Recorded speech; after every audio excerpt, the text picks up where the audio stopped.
Lubos tayong pasalamat kay Allah subhanahu wa ta'ala dahil kabilang tayo ulit sa mga taong pinili ng Allah na magsagawa sa kanyang mga kautusan. Pagkalipas natin magsagawa ng Salatul Maghrib, sambayan ng Maghrib, andito tayo sa mga ganitong pagtitipon na sinabi ng Rasulullah sallallahu alaihi wasallam,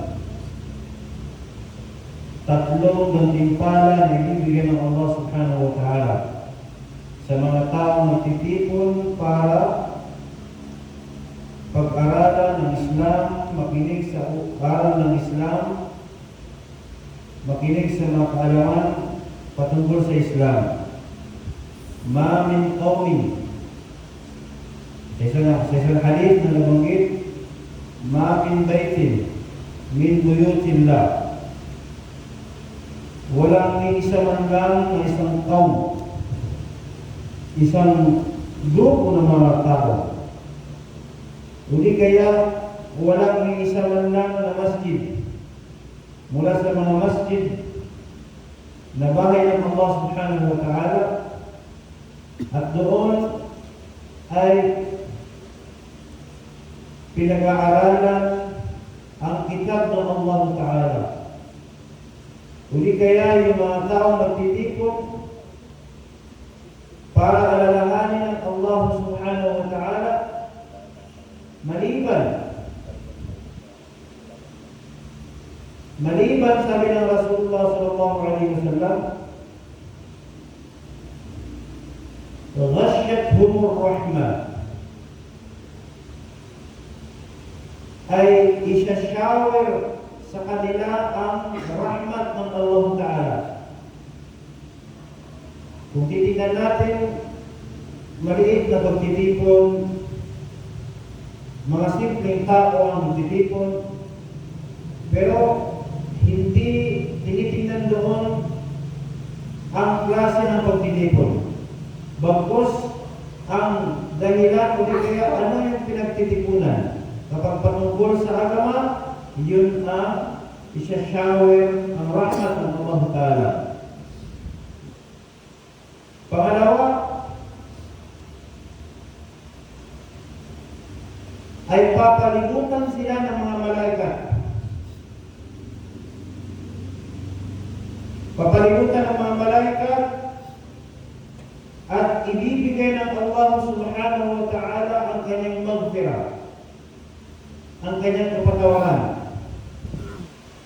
Pangatlo,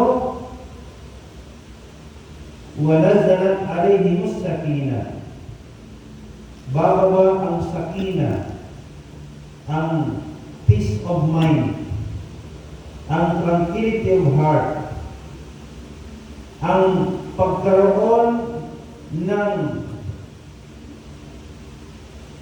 mapayapang kaisipan. Itong mga bagay na ito ay hindi nabibili sa anumang uri ng tindahan dito sa balat ng lupa. Hindi nabibili ng material na bagay. Kahit gaano pa kayaman ng isang tao, hindi niya kayang bilhin ang peace of mind. Ito ay bigay ng Allah subhanahu wa ta'ala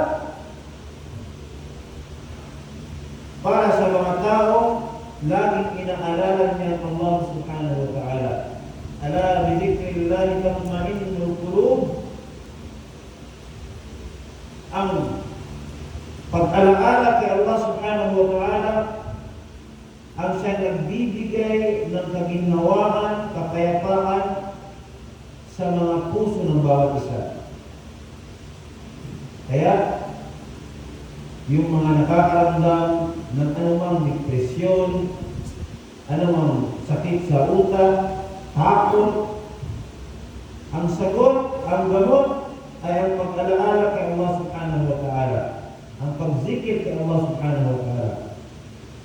So ngayong gabi ay pagpapatuloy natin ang ating naumpisahang tinatalakay na salita ni Imam Al-Ghazali rahimahullah ta'ala sa kanyang kitab na Ayyuhal Walad, na pagkakasabi obligado sa taong salik, yung taong gusto mapalapit kay Allah Ta'ala, kay Allah Subhanahu wa Ta'ala, una ay magkaroon ng i'tiqad sahih, magkaroon ng tamang paniniwala kay Allah Subhanahu wa Ta'ala.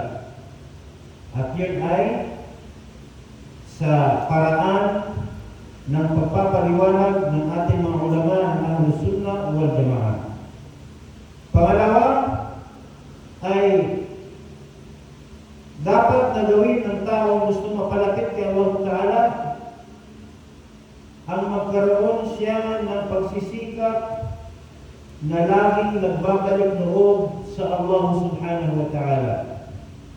Hindi lamang ito para sa mga gumagawa ng kasalanan o di kaya sa mga taong nakakalimot kay Allah Ta'ala, bagkus sa lahat ng gustong mapalapit kay Allah, ito yung dapat niyang gawin. Ang magbalik loob kay Allah Subhanahu wa Ta'ala. Sabi ng Allah sa banal na Quran, Ya ayyuhalladhina amanu tubu ila Allahi tawbatan nasuha. Inutusan tayo ng Allah Ta'ala na magbalik loob sa Kanya sa totoong pagbalik loob. Asa rabbukum ay yukaffir ankum sayyiatikum. Dahil ang pagbabalik loob kay Allah Ta'ala na Allah Subhanahu wa Ta'ala naway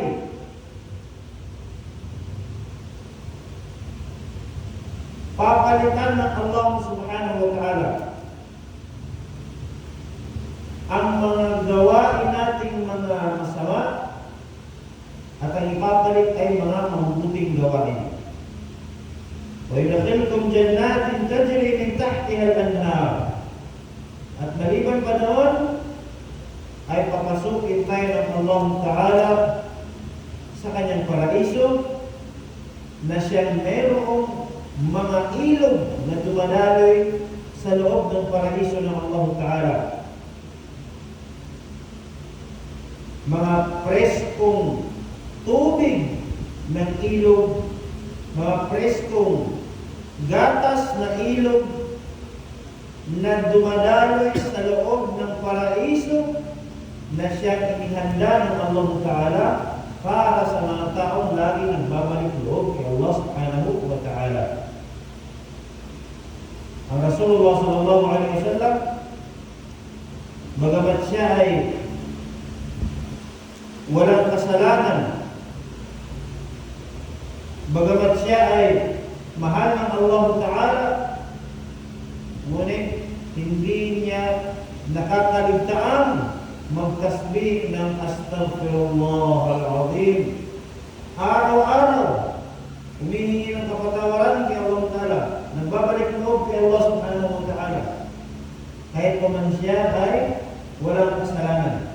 Then paano pa kaya tayo? Lagi nagkakasala ang ating mata, ang ating isipan, ang ating dila, ang ating tenga, ang ating kamay, ang ating paa. Araw-araw nakakagawa tayo ng mga kasalanan. Sinadya man ito, hindi sinadya.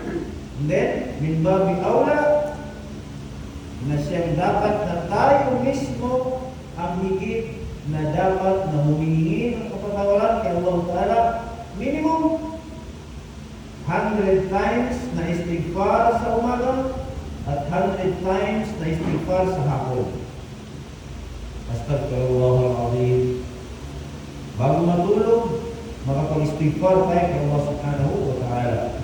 Pangatlo, sabi ni Imam Al-Ghazali rahimahullah sa kanyang kitab, ang dapat na gawin ng isang Muslim na gustong mapalapit kay Allah Subhanahu wa Ta'ala, istirda'ul khusumi hatta la yabqa li ahadin alayka haqqun.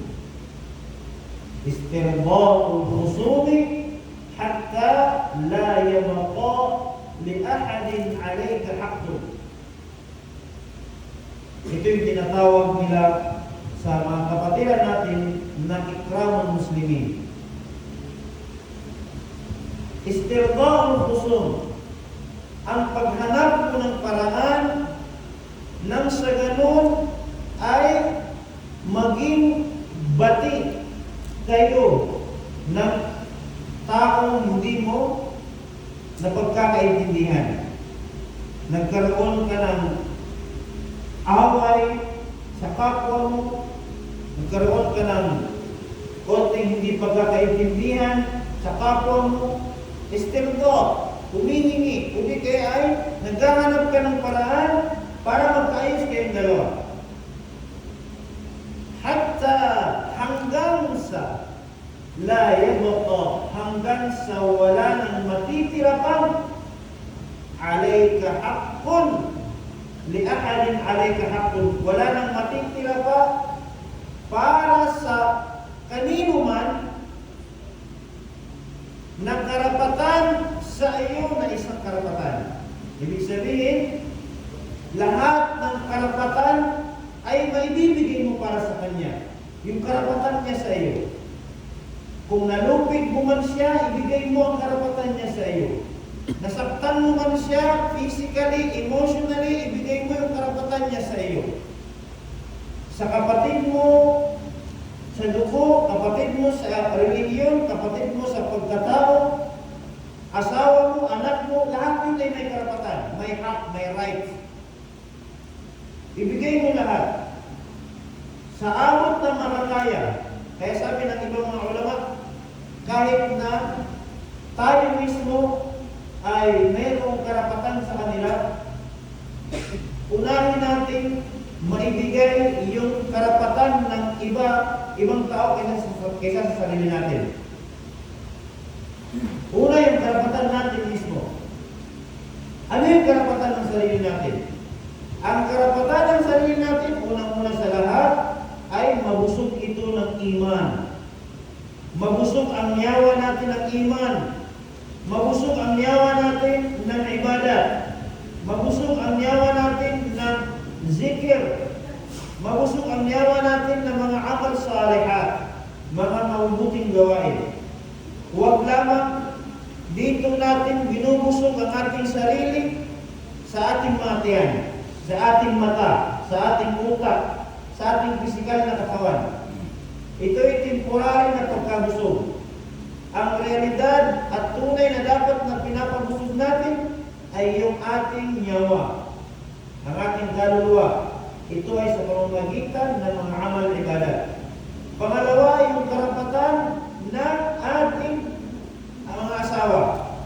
Yung karapatan ng ating asawa, karapatan niya, bigyan mo siya ng financial support. Karapatan niya, bigyan siya ng makain araw-araw. Damit niya every season na nababagay sa season ng lugar. Kung halimbawa yung lugar ay mayroong snow, karapatan niya, bilhan mo siya ng damit na pang snow, halimbawa. O di kaya tigulan, karapatan mong bigyan siya ng damit na pang ulan. Pangatlo, karapatan niyang bigyan mo siya ng tahanan. Isa yun sa mga karapatan ng ating mga asawa. So ngayon, ang pinakahigit na karapatan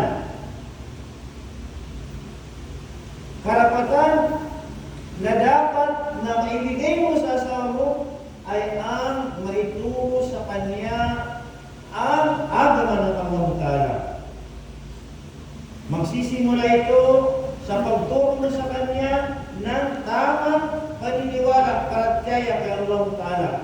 Tama at dalisay, malinis na iman kay Allah Subhanahu wa Ta'ala. At kasunod nito ang pagturo mo kung paano mag-ibadat kay Allah Ta'ala, magsimba kay Allah Subhanahu wa Ta'ala. Ituro mo sa kanya ang pag-aagama.